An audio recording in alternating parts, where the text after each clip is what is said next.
The courtroom expected a routine verdict that morning, a simple fraud case, a quick testimony, a decision that would probably take less than an hour. But before today ended, a secret buried inside one family for nearly 3 decades would explode in front of everyone. And when the truth surfaced, the judge himself had to pause the entire trial, because the person sitting in the defendant's chair was not the one who had committed the crime, and the person who knew the truth had been sitting silently in the courtroom the entire time. Before this story unfolds, subscribe to the Unheard Witness, because sometimes the truth does not whisper. Sometimes it detonates. The defendant sat quietly beside his attorney. His name was Marcus Hale, 43 years old, owner of a small construction company, father of 2. And according to the charges, the man responsible for stealing nearly $200,000 from a family trust fund. The trust had belonged to his late father, a fund meant to be shared between Marcus and his younger brother Daniel. But when the financial records were reviewed earlier that year, the money had vanished. All of it, transferred from the trust account through a series of digital authorizations. The bank logs showed Marcus's credentials, his identification, his approval codes. Every digital fingerprint pointed to him. When Daniel reported the missing funds, the investigation moved quickly. Police questioned Marcus. Marcus denied everything, but denial was not enough to stop an arrest. And now he sat inside a courtroom, waiting for 12 strangers to decide his future. Across the room, Daniel Hale sat in the gallery, the younger brother, the one who reported the crime, the one who told investigators exactly where to look. He looked calm, almost detached, like a man watching someone else's story unfold. The prosecutor stood and approached the jury. His voice was steady, measured, confident. The financial evidence was straightforward. The trust account had been protected by dual family access. Marcus and Daniel were the only authorized users. The transfer log showed Marcus's access code initiating the withdrawals. Over the course of 2 months, the entire fund had disappeared, wire transfer after wire transfer, until the balance reached 0. The prosecutor described the timeline carefully. Every transaction connected to a login from Marcus's home network. The same IP address, the same authorization device, the same account holder. The jurors listened closely, because numbers rarely lie, and bank records do not usually invent stories. The prosecutor then described the moment Daniel discovered the theft. Daniel had attempted to withdraw money from the trust for a business investment. Instead, he found an empty balance. Shock, confusion, then a report to the bank. An internal audit followed, and the digital trail led directly to Marcus. The prosecutor finished by reminding the jury of the most important fact. Marcus had access. Marcus had opportunity. Marcus had the digital signature authorizing every transfer. The evidence looked complete. The judge turned to the defense. Marcus's attorney stood slowly, a quiet man with gray hair and a calm voice. He did not argue immediately. Instead, he asked the court to hear from Daniel. The prosecutor agreed.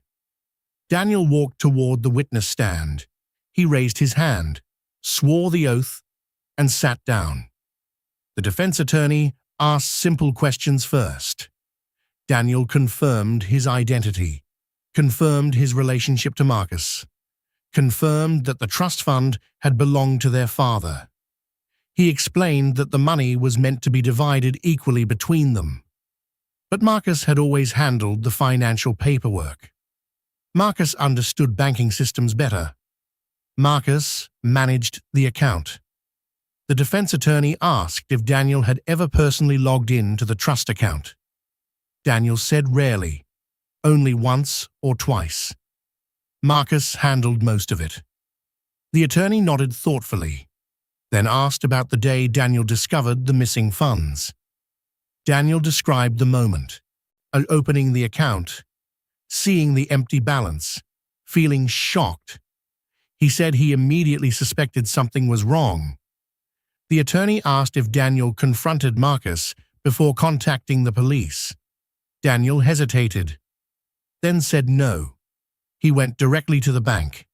The attorney paused briefly, then asked a question that sounded harmless. He asked whether Daniel had access to the family safe, where important documents were stored. Daniel answered yes. The attorney asked if the trust account recovery codes were kept in that safe. Daniel answered yes again. The attorney thanked him and returned to his table. At first, the courtroom thought nothing of the exchange. The testimony sounded ordinary, but Marcus had been watching his brother carefully the entire time. And for the first time since the trial began, Marcus raised his head, because Daniel had just said something that did not match what he remembered. The defense attorney stood again. He walked toward the evidence table and lifted a small folder.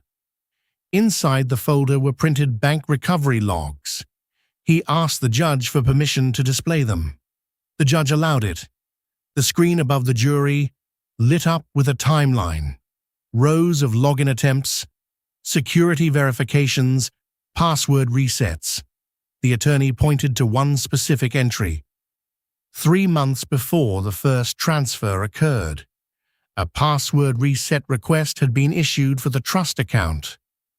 The request came from a device registered under Daniel's phone number. The courtroom grew quiet. Daniel shifted slightly in the witness chair. The attorney calmly explained that the account security system required a recovery code stored inside the family safe. Without that code, the password reset would be impossible. Daniel had already confirmed he had access to that safe. The prosecutor objected. Speculation. The judge allowed the questioning to continue. The attorney asked Daniel whether he remembered requesting a password reset. Daniel said he did not remember. The attorney nodded, then pointed to another record. 2 weeks after the password reset, a second security device had been registered to the trust account, again linked to Daniel's phone number. The jurors leaned forward now, because the story that looked simple minutes earlier was starting to crack. Daniel insisted he did not recall any of it. He said Marcus had always controlled the account. The attorney walked slowly toward the jury, then revealed the final detail. And every wire transfer after that reset had been authorized through the second security device, not Marcus's device, the new one, linked to Daniel. The courtroom air felt heavier now, but the attorney was not finished. He asked the court to review something else, a document recently discovered inside their father's estate records. The judge allowed the document to be read. The paper described a clause added to the trust shortly before their father's death, a clause neither brother had publicly discussed. The clause stated that if either son attempted to withdraw the entire trust balance without mutual consent, the remaining estate assets would transfer to the other sibling. The jurors looked at Daniel, then at Marcus, because suddenly the motive had changed. If Marcus appeared responsible for the missing money, Daniel would inherit the rest of the estate, properties, investments, everything. Daniel's calm expression began to disappear. The defense attorney delivered the final revelation slowly. The password reset, the new security device, the transfer approvals, all connected to Daniel's phone. But the digital logins had been routed through Marcus's home network. which meant someone inside Marcus's house had initiated them. Daniel visited Marcus often. Family dinners, weekend visits. The attorney placed one final photograph on the screen, a security still image taken from Marcus's home router camera. Daniel sitting alone at Marcus's desk one evening, using Marcus's laptop. The timestamp matched the night of the password reset, and that was the moment the courtroom finally understood. The missing money had not simply been stolen. It had been weaponized. A carefully planned move in a family war that had been hidden for years. Marcus looked toward his brother slowly. Daniel stared at the floor, because the secret that exploded in that courtroom was bigger than stolen money. It was the truth about which brother had been betraying the other all along.